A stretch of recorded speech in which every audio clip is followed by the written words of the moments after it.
Hello and welcome to Think Business Futures. I'm your host, Toby Hemmings.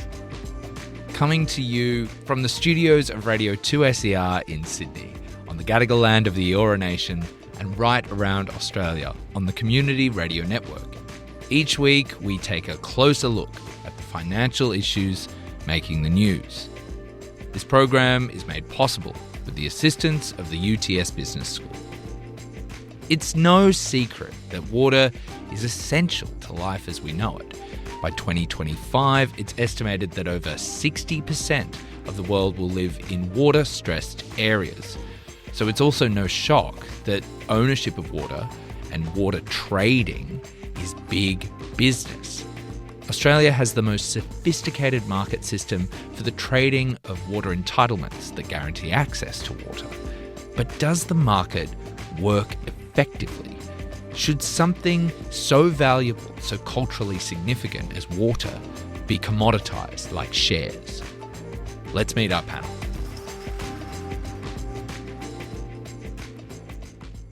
Professor Mike Young. I'm Professor of Water, Energy and Environmental Policy at the University of Adelaide in its Centre for Global Food and Resources.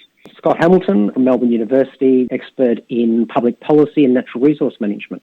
I'll start with a really fairly broad and basic question. If I wanted to get into the business of water trading, how would I go about it? You need to understand how water is allocated and the fact that Australia has a variable climate. Sometimes you've got a whole bucket of water that's available for use in a system, and sometimes only a third of a bucket, and that's when there's a drought on.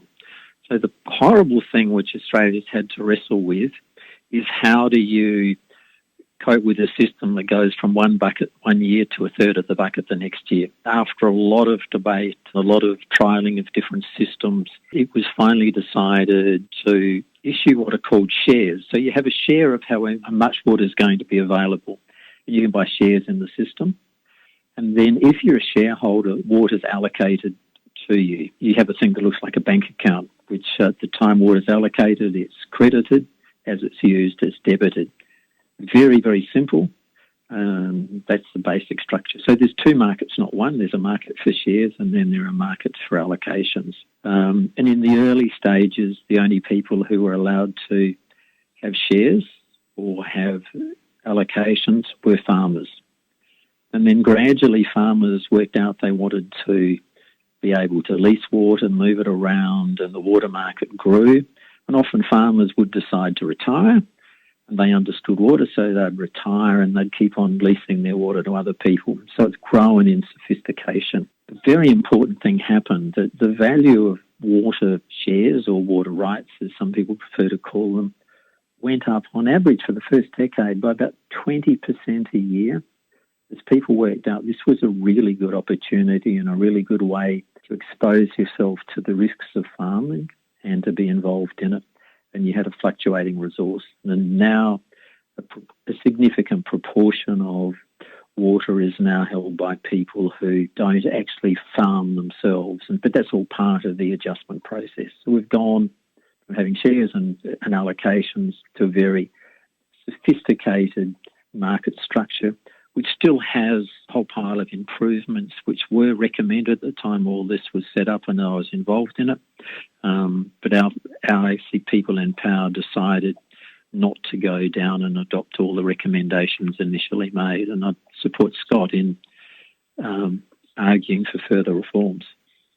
I mean, we should probably get to you then, Scott, with Sure. the reforms that you are arguing for with the current system. So what's wrong with water trading and water markets as currently constituted in Australia? Yeah, sure. And thanks for that, Mike. Look, I think that part of the fundamental problems were, well, one, that I don't think we really had a clear view about what we were designing the market for. And so what sort of happened was we disconnected it from the land, which in itself I don't think was a bad idea in terms of one farmer or water user being able to trade water with another, someone else that could use it better. But then we opened it up further and we actually let the banks and the hedge funds in. Now, these were both people with no connection to the land or else the water in use, as Mike was saying. Their only and their reason for being is to make money. So it's not about what's best for the Murray-Darling Basin. It's not about what is best for the economy or even this country. It's about how much money they can make and extract out of the basin.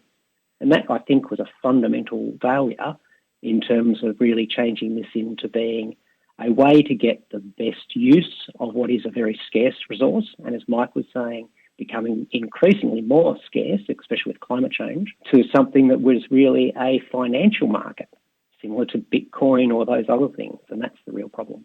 What was the impetus behind the decision to divorce? Because I know in other countries there is a linkage between if you own the land, you've got the water entitlement. What was the impetus behind choosing to separate that here in Australia? This was a very important era, and I was heavily involved in doing this. We had a problem that there was way too much water being used.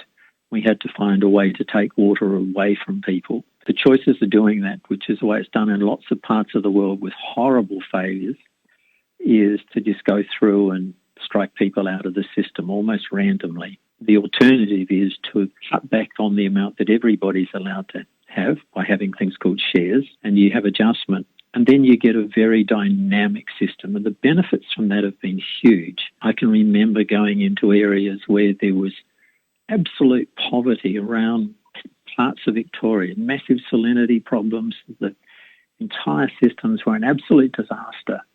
And when we introduced water, suddenly a whole pile of people in areas that were highly saline said, gee, we can sell our water to somebody else and get out and dry up their land. And they did that. They exited with dignity, and there were massive changes very, very quickly. So very, very positive results. The emergence of hedge funds and things, I don't think it's a significant problem. I've been impressed by, for example, some Americans who came in thinking they were going to buy up a lot of water rights, and the farmers very intelligently said, gee, if you're prepared to pay that much for water shares, have them, pay me for them. The American farmers who were doing it lost millions of dollars, and after a few years they left Australia with their tail between their legs and sold the water shares back to farmers at a massive loss. And it's throughout all of that, the water which was in the Murray was still being used. It wasn't as if we were taking the water somewhere else. So, in fact, that's an example of where some people did come in, did speculate. Farmers weren't silly. They made a lot of money out of people thinking they understand the market and making big mistakes. So there certainly were some farmers and water holders that did get a windfall gain from this market. But part of the problem was that we let these banks and hedge funds in and we didn't regulate them, Toby. So normally we would, for this big financial products, this is talk $26 billion a year is what the water market's worth, and trade is about $1.8 billion every year. This is big money we're talking about. And we made the deliberate decision not to regulate these banks and hedge funds that Mike was talking about. Yes, some people made some money, but it hasn't gone away, and I would argue that the actual result has been tragic. So let's just take Victoria, for example. Our biggest owner of water, and we've got about the best register in the country, is a Canadian pension fund that opened up a $1 shelf company, which is called Fresh Country Farms of Australia, number 43, and that's the biggest holder of water in this state. And that's worth about $508 million. These are huge numbers. And the other problem, which I really think that was the fatal mistake of this particular market, was that I think that what was assumed or hoped was going to happen was that water would flow to its best use. So really up to those productive lands above the Barmah choke, as we would think about them. So those areas where you've got the best soils and you can grow a lot of cereals and other particular crops and fruit, etc. But what we've actually seen is a massive shift of water from being in the upper parts of the system, above the choke, to below the choke, in some of the worst soils, some of the sandy areas, and the huge growth in almond plantations in particular, and other permanent plantations. There's been something like a 1,500% growth in almond farms since 2000, and 30% in 5 years. It's just massive. As those permanent plantations mature, and you've got to water them every year. You can't just like rice or cotton use the water when it's a good year and don't plant when you don't need it, they're going to have a huge amount of water that they're going to require every year, about 700 gigalitres, which is as much water that's in the system during a drought. This is bad and it's going to get worse. Do you think the market incentivizes people to undertake those type of crops then, that it incentivizes people to say, well, maybe I will grow almonds even though environmentally they may not be the best crop to be growing in a dry climate? There are trade-offs. It's not just about water. It's also to do with costs of land, prices for almonds versus oranges, rice and everything else. In fact, one of the big things I think Scott would agree with me is I've always argued that we need a very big and vibrant cotton and rice market and rice farms because they are annual crops and you can shut them down. Markets will get everything wrong. We live in a process of trying to work out what is the most profitable thing for Australia to grow. And we need to understand that the Murray-Darling Basin's choices around food that it produces and fibre it produces are all about earning export income. Australia feeds 4 or 5 times its population. We don't need all of the food. A lot of it is exported. And large farming is what's kept Australia prosperous. And interestingly, the first thing that happened when we allowed people to own land without having to have irrigation rights attached to it but still irrigate was a lot of very smart farmers immediately moved their water rights through to their self-managed superannuation funds, and they now buy their water from their self-managed super fund in a way which is, I guess Scott would say, is a hedge fund type structure and is highly speculative. Australia's allowed that to happen, and the question is really, do we do something different for water and for agricultural land than we do for all other resources in Australia? Look, I think one of the other, and again, we're not against the idea of having markets because they can be very useful, but they've got to be regulated. And even Adam Smith, with his invisible hand, would say you can have markets, but they've got to be having integrity and you've got to have good information and a fair playing field.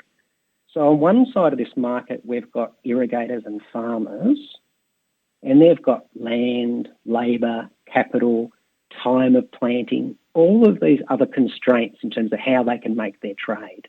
And then on the other side of the equation, you've got these massive hedge funds with supercomputers, also with big agribusiness. And so that really means there's not a level playing field. That's a classic market failure. And I think Mike would agree that we do want to have a playing field that's actually level and we don't have that sort of market failure happening. The other problem which I really see with our current system is there's not just one price.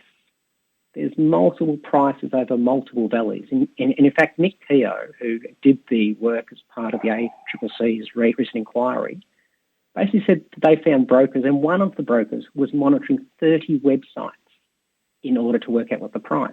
Now, the farmer just doesn't have that luxury. They're much more need to be busy planting that rice and cereal so we can have food to actually make sure that we can feed ourselves. But there's a real problem that exists at the moment is it's very hard to discover the price and the depth of the market at any point in time. If there was one reform I would bring in, it would be a requirement that all traded prices that are at arm's length are available the day the transaction occurs rather than often a month or even much longer time period down the track. So there needs to be transparency. There is a very, very important proportion of the market which are off-market trades for a whole pile of reasons to do with the reality of the way farms work in Australia. A lot of off-market trades occurred by just moving money and rights around from one bit of the structure. And that happens all over Australia. These things are very, very important when, for example, you have a young farmer entering into a family farm and taking over from mum and dad. I do think that there are legitimate reasons, and one of the things that Mike was referring to was these $0 trades which happen across the market. And that's one of the reasons why we need to have a much more open and transparent market. And I think, again, as the ACCC found out, but it's very difficult to regulate what is not recorded. Let's talk about this regulation aspect. We've had report on report about the Murray-Darling Basin in a multitude of different ways. In March, we had the ACCC release their report into water markets, where they called for an independent water markets agency to oversee trading and ensure that the markets are operating effectively and with integrity. At the same time, the way in which water works as a resource is a tricky one to effectively regulate. The state aspect is something that has to be considered. You know, the Murray-Darling Basin spans 4 states, and there are different requirements in different states. How do you think we can effectively regulate this market so that there is an element of what you've said, Scott, about transparency and that we do have an understanding of what's going on in these markets, while simultaneously making sure that people are able to enter them, and yet also remembering that this is water, like this is the lifeblood of communities across the Murray and Darling rivers? The first thing that we should do is to say that if you want to play in this market, then you need to have a connection to water in use. So you can't be a trader sitting either in Wagga or in Singapore playing the market when you've got no connection to that water actually being used. But then as we dug further, we found that more and more these big agribusiness farms, where they were really skiting about how much money they can extract from the system. And probably the next step that I would be saying we need to look at is the externalities that's being caused by this trading, so the perverse outcomes. So pushing large amounts of water through that Barmah choke during summer, which is when it's not usually happening, and that's causing a lot of erosion and other things to occur, and also impacts on the fish and those sorts of things. Actually, all the issues that Scott's raising are not really about the market. Markets are excellent servants, are bad masters, and the master is the problem here.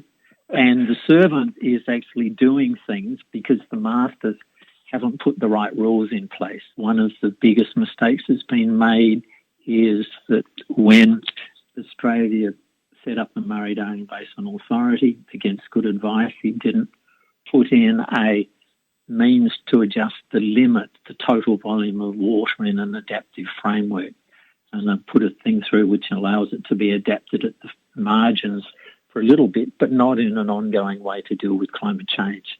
That's not the market's problem, that's the governance arrangements that are put on top of it. And one of the original visions was that the Murray-Darling Basin Authority would be an independent authority like our Reserve Bank. That got watered down and the states wanted to get back involved, the ministers want to get back involved, and what we desperately need are the rules that operate for a lot of other things in Australia: complete independence and accountability, and that's the way to fix it up. I'm at the moment working over in the United States, but I've worked in the United States and in Europe and Canada, all on setting up similar sorts of markets to this one. And Australia has by far the best water management system. There is a lot to be improved still, but I would never, ever trade what they have in actually America for what we have here. We've got something which is fixable and fixable at very, very low cost, and something we should be very proud of. Thinking about the fact that, you know, going forward, we're more likely to experience more intense droughts as climate change continues to occur. What does this future mean for water traders and for water markets? Yeah, well, first of all, I think it's important to understand that Australian farming is very, very complicated, and farmers have to deal with massive numbers of markets, and this is just another one of the things we have to do. The second very difficult thing for us all to understand is that the success of Australian farming is being by increasing the scale of virtually everything that's done in agriculture. So in my lifetime, or my professional lifetime, where there was 5 farms, there's now 1 farm. That's a massive change, and that change is going to happen as Australian farmers keep on adapting and changing to new things, and one of those is how they manage and use water.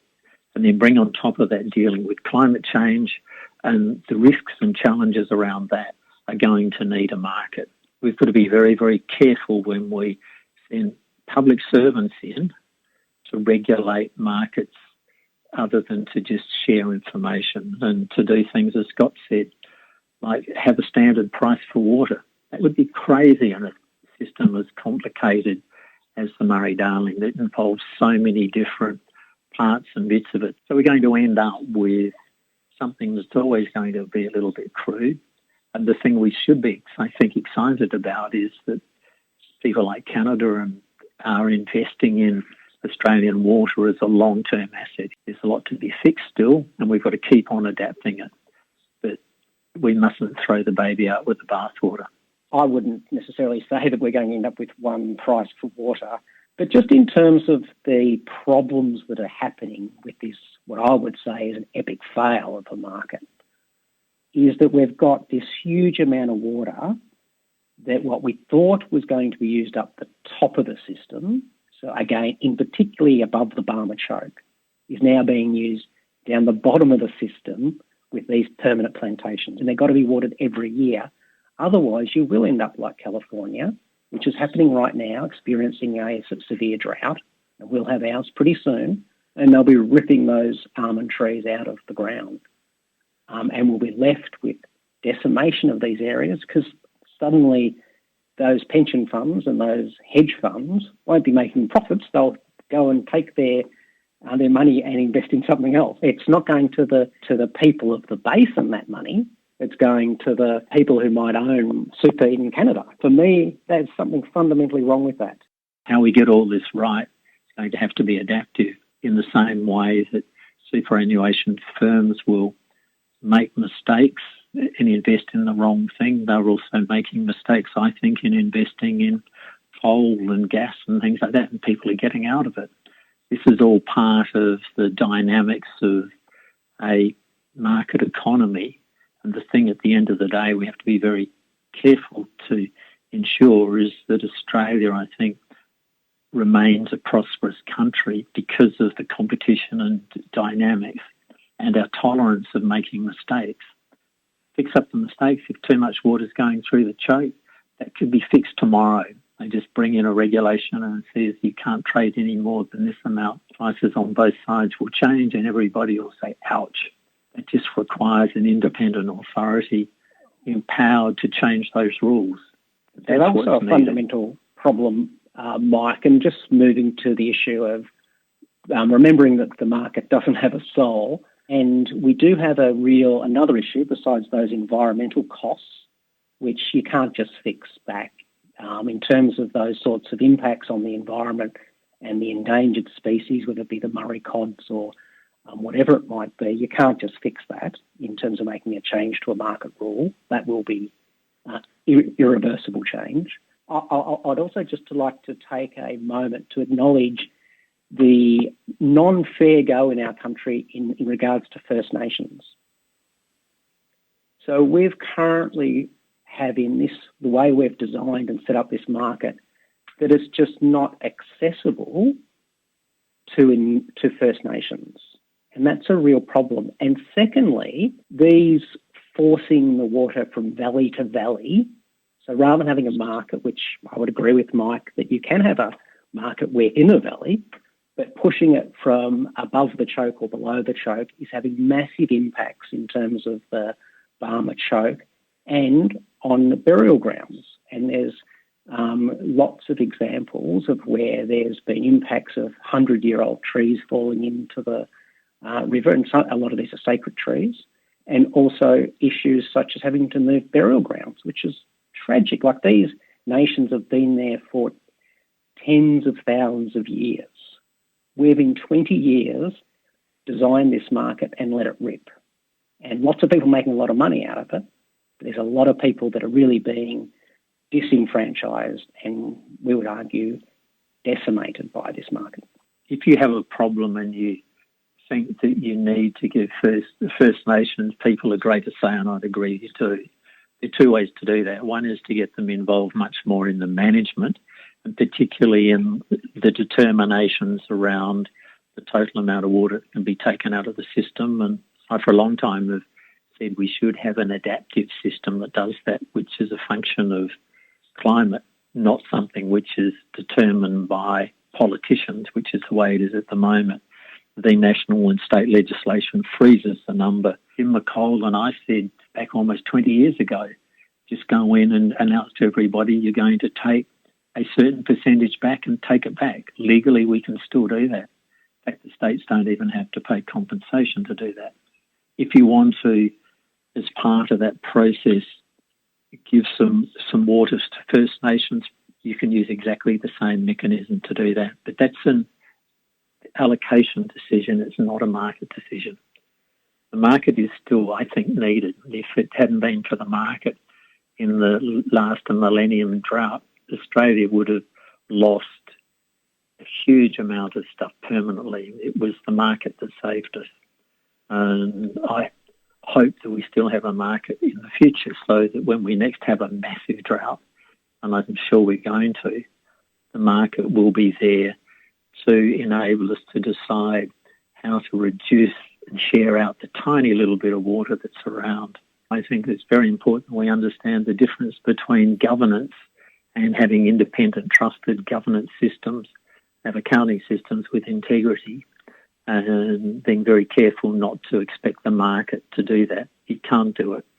But markets have a very important process in enabling farming communities to continuously actually adjust and prosper. I think my one sort of final thought would be it's got to be a fair playing field. You can't have high-speed traders with lots of knowledge and lots of power on one side of the trade and farmers on the other side of the trade, or Indigenous users or fishers or whatever it might be. It's got to be a level playing field.